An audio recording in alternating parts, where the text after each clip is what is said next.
Very good morning, everyone, and I hope you all had a lovely weekend. And I'm talking to you this morning from directly in front of the sports hall.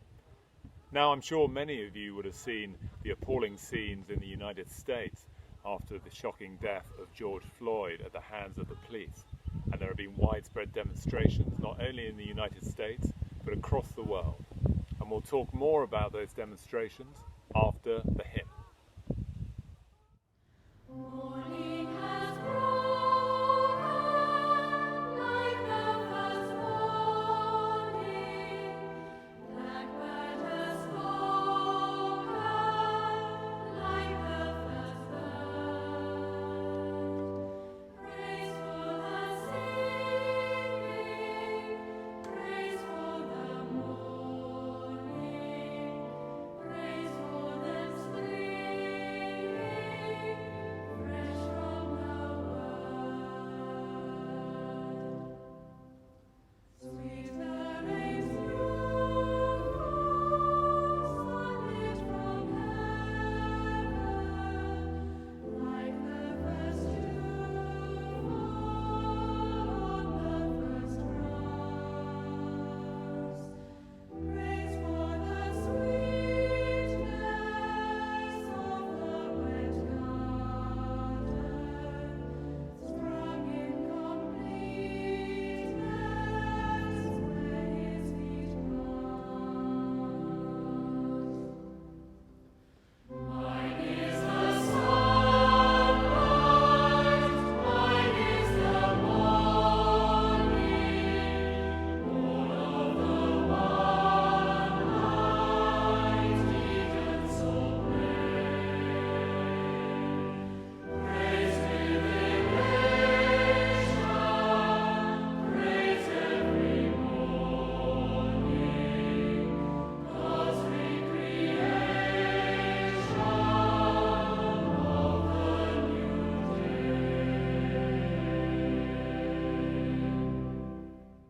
Now, you don't need to be an historian to have strong views about the events and police brutality surrounding George Floyd.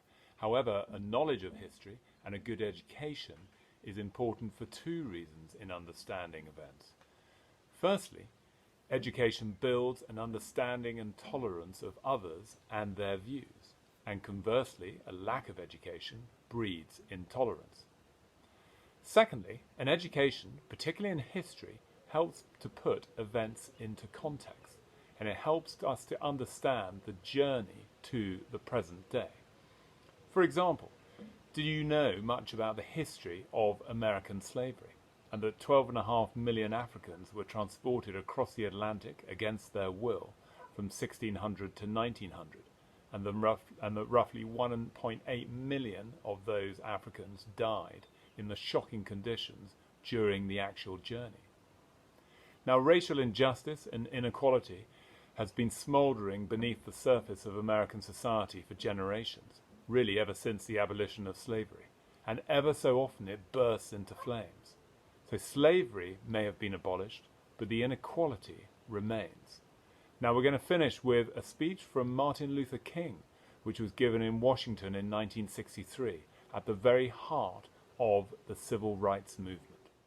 I have a dream that my 4 little children will one day live in a nation where they will not be judged by the color of their skin, but by the content of their character. I have a dream today.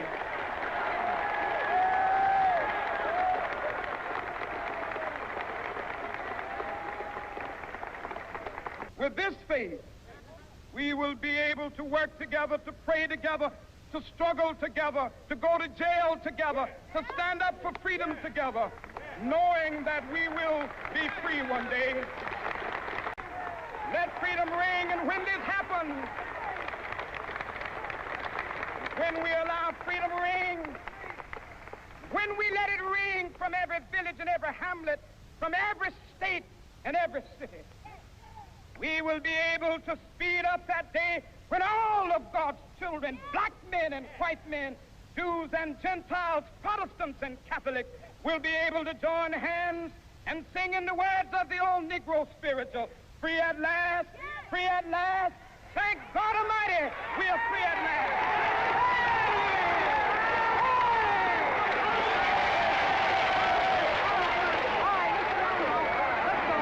Hey, keep order. Keep order.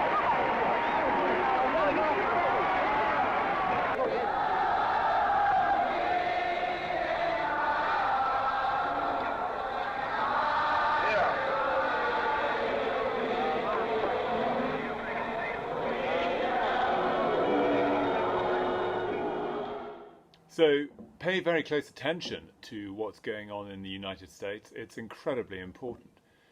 But to fully understand the events, you need to know your history. And to know your history, you need to make sure that you're educated. First prayer is a prayer for racial harmony. God and Father of all, in your love, you made all the nations of the world to be a family, and your Son taught us to love one another. Yet our world is riven apart with prejudice, arrogance and pride. Help the different races to love and understand one another better. Increase among us sympathy, tolerance and goodwill, that we may learn to appreciate the gifts that other races bring to us, and to see in all people our brothers and sisters for whom Christ died. Save us from jealousy, hatred and fear, and help us to live together as members of one family at home in the world, sons and daughters of one Father, who lived in the liberty of the children of God.